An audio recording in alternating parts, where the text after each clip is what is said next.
All right, here we are. Sunday, November 3rd.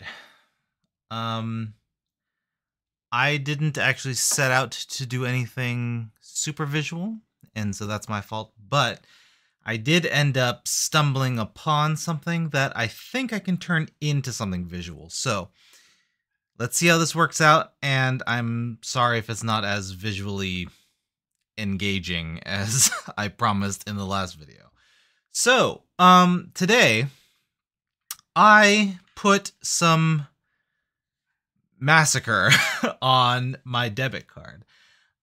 But it wasn't sporadic. It was kind of an idea that's just kind of been sitting and stewing for, I think, about a month or so. Let's see what the dates are on this one. So, the first one is a tweet thread, really, that started here. So they had a function or whatever that they released, and what the original situation was of their integration of a treadmill into VR chat. And this immediately triggered my interest because if you just observe, if you Google VR treadmill, you'll see a lot of these like 360 models, where you just have kind of a circle and you have a device that kind of holds you in place, and so then you just kind of run in place either freely or you have to put on like special little shoes, for example, so that you don't scuff and you can kind of be frictionless within the play space. But otherwise, you have something like I forget what they call this model. It's called like infina something, or God, what do they call that? Here, omni.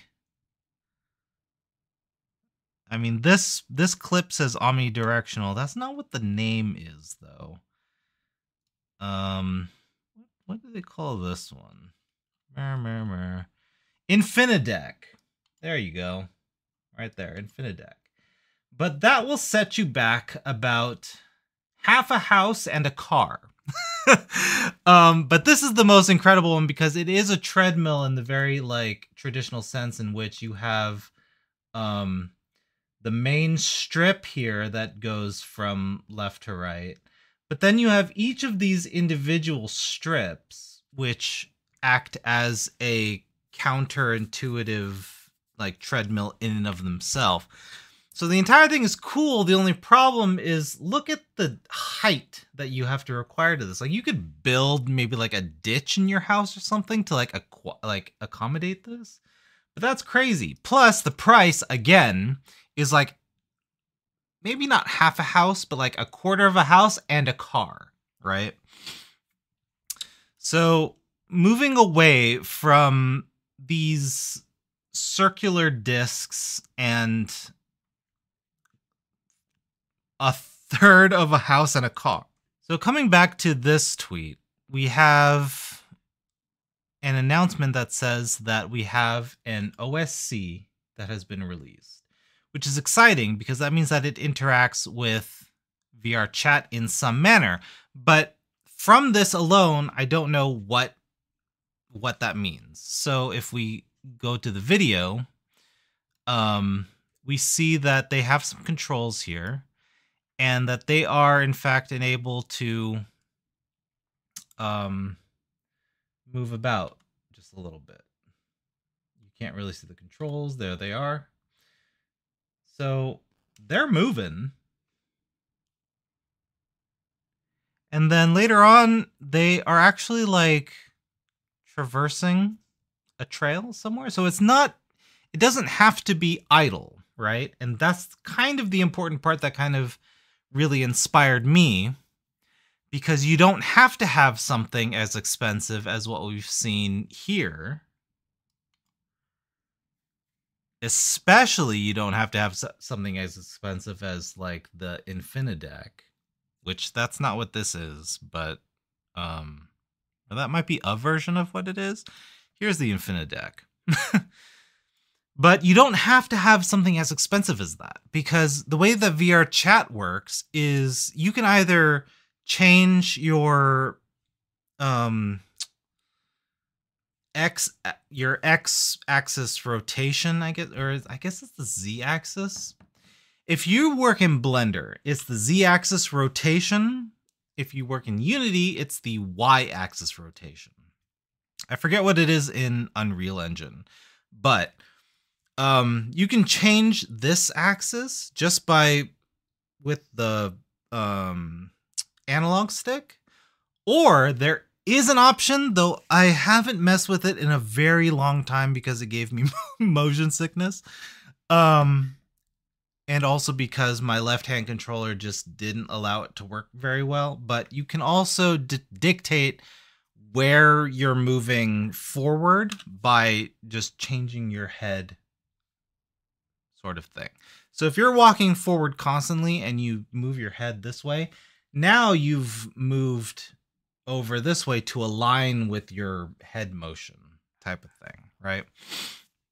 So linearly, that's what brings us to this next post, because it's like, oh, wow, they mentioned that they ordered a treadmill a week ago, right? But what treadmill? And so then in the post lower, they actually divulge, and I clicked on that. And so that brings us to this. And so this is why I was saying that I was sitting on this for quite a while, because for a while, this thing was almost $300 with shipping, not shipping cost, but the tax that comes along with an electronic and a metal object that has to be shipped. So no, no, I'm not going to pay $300 for that. But now that it's been reduced from $277 to $199 to, whatever, yeah, that's a little more in line. So before there was in October, like early October, I do remember there being a deal on this, and it went from like $240, $230 something to less than that, but it wasn't 100 something or whatever. This is the first time that I've seen a 1 in the third digit. So I was like, all right, that's a little more plausible in my budget. So let's give it a try. So that's what I did. What'd I do? There we go.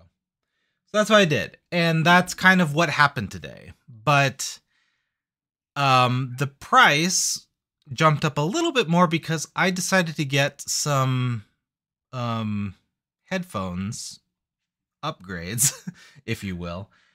And so those two things should be coming later on in the week.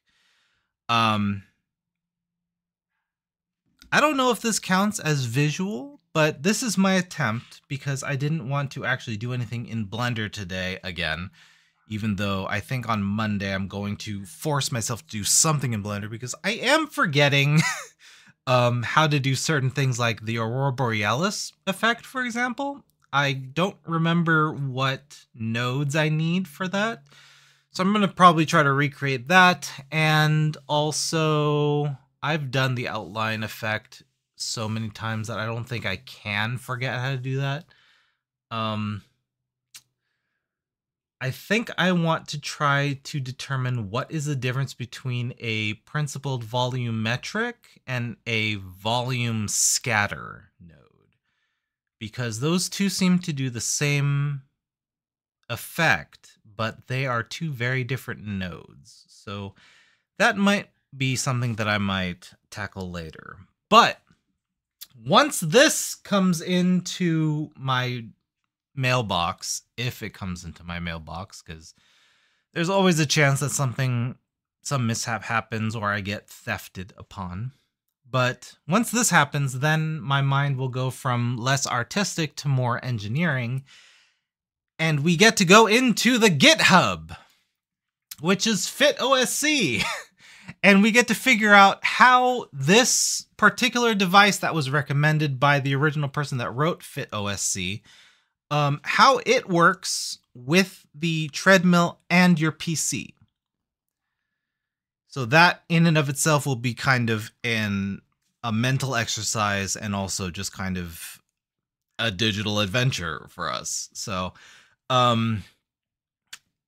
that's what today was about. And I still haven't done the recap. And that's kind of something that I need to do. So I'm going to get to that.